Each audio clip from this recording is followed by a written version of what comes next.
Some books don't just want to be read. They want to be cracked open like a case file and investigated. They are puzzles, mysteries, and secrets waiting for someone to finally find the missing piece. Each one has a history that's complicated, to say the least.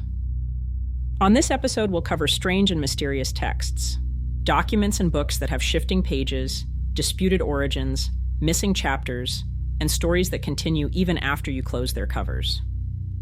First, we'll look into the Rorschach texts, a book that plays games with your mind. It's designed to keep you guessing until the very end, with hidden chapters, secret messages, and visual tricks. Then we check out House of Leaves, which turns the book itself into its own real-life maze. As you read more and the story gets darker and weirder, the actual pages and the layout of the text start to twist and break, making the book itself feel like a confusing, impossible place. After House of Leaves, we investigate the Oera manuscript, which showed up in history with claims of holding lost truths about the past. Instead of answers, it started a century of heated arguments, fights, and controversy between different groups of people who wanted to claim it. Following the Oera manuscript, we'll look at the Picatrix, a medieval book of magic. It's said that it has an aura about it and carries a power of its own, having been stitched together from older and extremely secret and powerful magical traditions. We'll finish with Cardenio, the lost Shakespeare play that remains a literary question mark, a play that was performed, recorded, and somehow wiped from the historical record. Together, they make up a collection of the strangest literary mysteries you'll ever find, books and documents that pull you deeper and deeper the more you try to understand what they are. Welcome back to Fireside Unsolved, episode 216, The Strangest and Most Mysterious Documents in History, Part 4.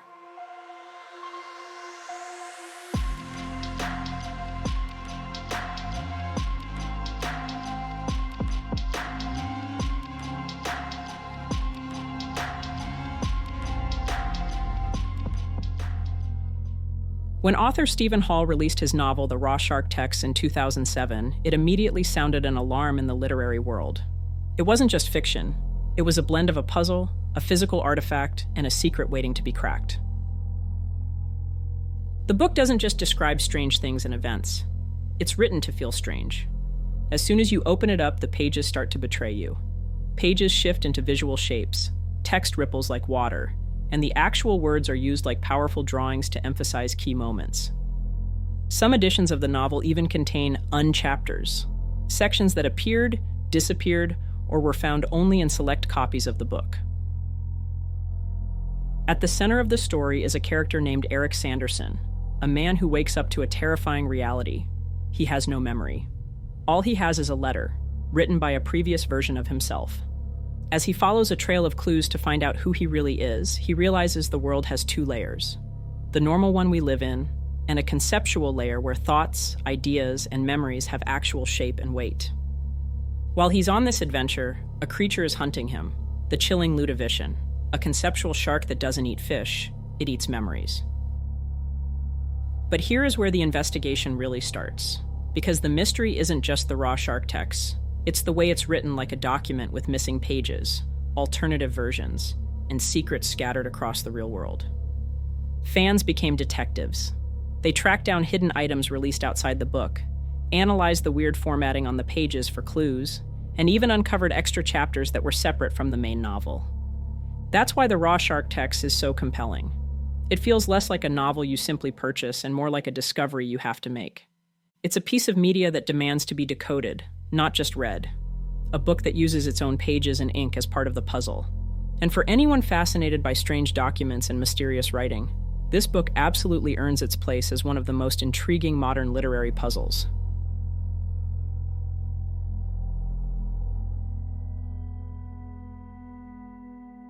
Like some of the books in this episode, House of Leaves is just strange.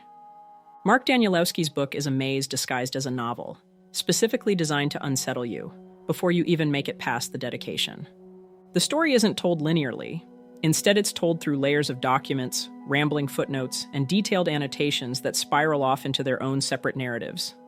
At the core of all the chaos is a film that doesn't even exist, a documentary known as The Navidson Record. It's about a family whose new house begins to change, begins shifting, widening, and opening into impossible dark spaces. The analysis of this film comes from a manuscript written by a blind man named Zampano. After his death, it's discovered by a character named Johnny Truant, who becomes obsessed with cataloging, shaping, and sometimes warping the text as he tries to understand it. His notes bleed into the pages, dragging the reader down into his own mental breakdown. And then there's the house itself, a structure that simply shouldn't exist. Hallways that measure longer on the inside than the outside. A staircase that descends into total darkness.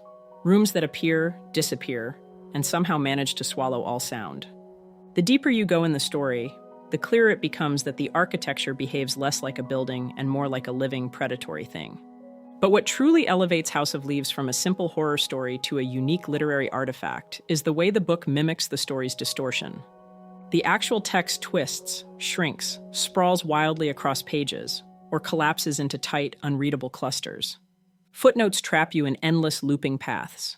Some sections literally force you to rotate the book in your hands just to keep reading the line.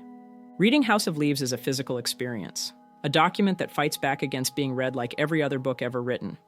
That's why this book is at the center of so many urban legends and late-night literary discussions. Was the story inspired by a real case? Is the mysterious film mentioned in the text actually based on something unknown? And why does the book itself feel like it's actively fighting you to keep its secrets? Whether you call it a horror story, an elaborate experiment, or metafiction, House of Leaves has the same effect on almost everyone who picks it up. It stays with you long after you finish reading it. Not because of jump scares, but because it makes you question the reliability of the page in your hands. This is a book about a house that shouldn't exist, written in a way that sometimes feels like it's changing in front of your eyes, and right in your hands.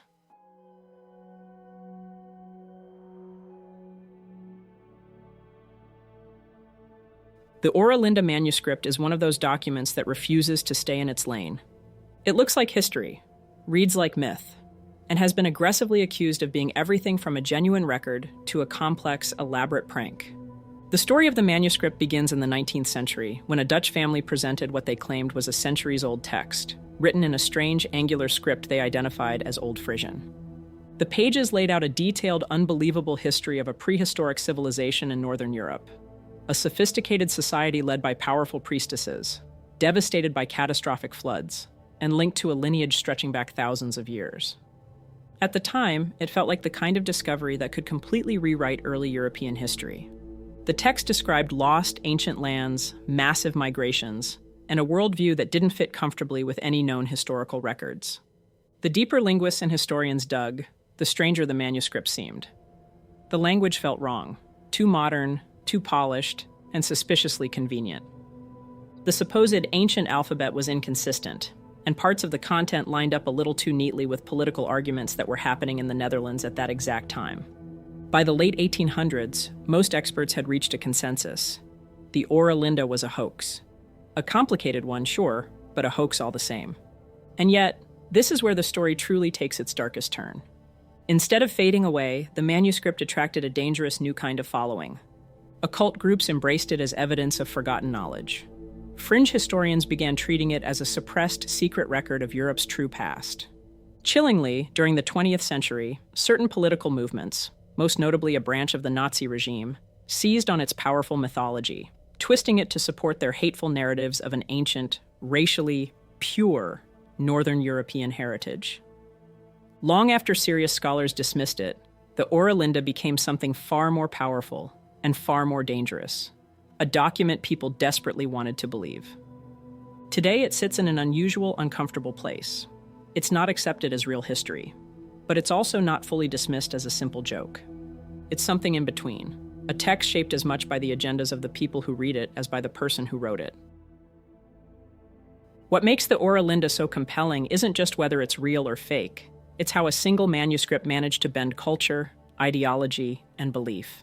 It's another reminder in a long list that shows again that a mysterious document doesn't need to be ancient to be powerful. It only needs to be convincing enough for people to follow where it leads. And in the case of the Oera, that path has never been straightforward.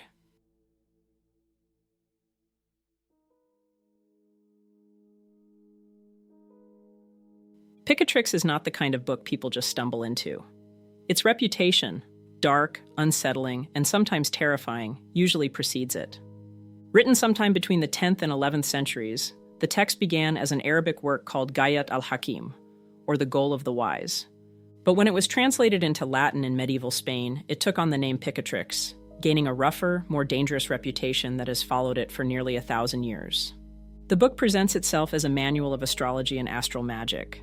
But once you start reading, it becomes clear that this is something far more unsettling. Detailed instructions for crafting powerful talismans, summoning cosmic entities, performing intricate invocations, and manipulating the forces of nature in ways medieval scholars were explicitly warned never to attempt. Some sections describe ceremonies so detailed and so disturbing that generations of occultists debated whether Picatrix was intended as a practical guide or a test to see who was reckless enough to try. What truly sets it apart, though, is the source material. It's the way the book gathers knowledge from older, supposedly lost sources. The text pulls together information from Babylonian star lore, Hermetic philosophy, pre-Islamic magic, and Greek cosmology. It feels less like the work of a single author, and more like a carefully guarded compilation of ideas passed in secret from one culture to the next, with each edition making the whole thing just a little more potent, a little more dangerous. For centuries, the manuscript circulated quietly. Copies were handwritten, guarded, and rarely mentioned in public. Its dark principles became foundational to secret societies, magic, and alchemy. In fact, alchemists and astrologers treated it like contraband. By the time modern ceremonial groups rediscovered it in the 19th century, Picatrix had already grown into a legend, a book said to reveal knowledge mortals weren't meant to handle. Modern readers open it with caution. Some passages are philosophical, almost academic. Others plunge straight into raw ritual magic, unsettling, graphic, and clearly intended for skilled practitioners rather than casual curiosity. Even now, it's easy to see why it earned its reputation as one of the most feared texts in history. Picatrix isn't simply a collection of spells. It's a map, pointing directly toward the border between ancient science and forbidden power. This was never a book meant to gather dust on a shelf.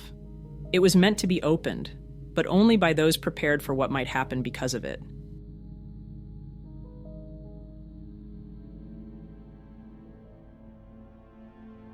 In the world of missing texts, Cardenio isn't just a missing play. It's the ghost everyone keeps chasing. Officially, Cardenio was a play written by William Shakespeare and his collaborator John Fletcher sometime around 1612. Unofficially, it's one of the great literary disappearances, a work that existed long enough to be performed, praised, and recorded in theater logs, and then wiped clean from the historical record. The only solid proof of Cardenio's existence comes from references made decades after its debut.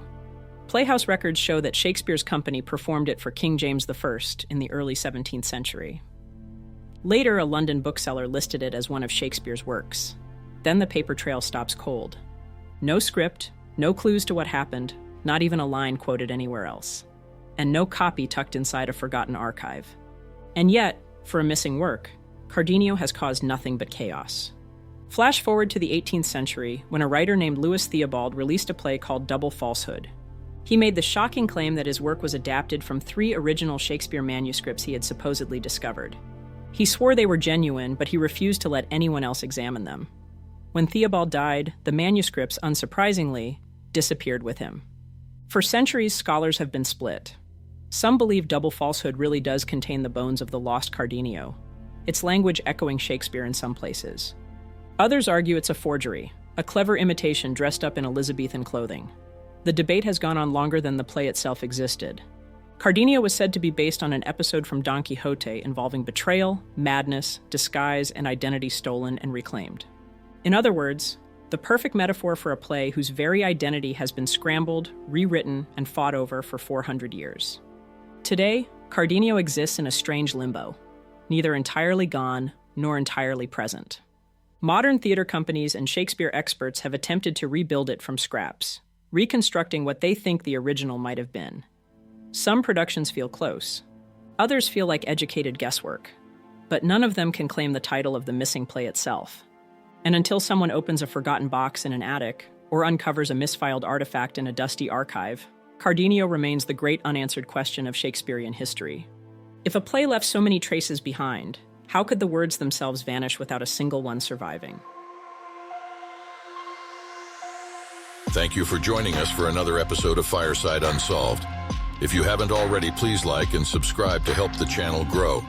Until next time, take it easy and be easy, you filthy bastards.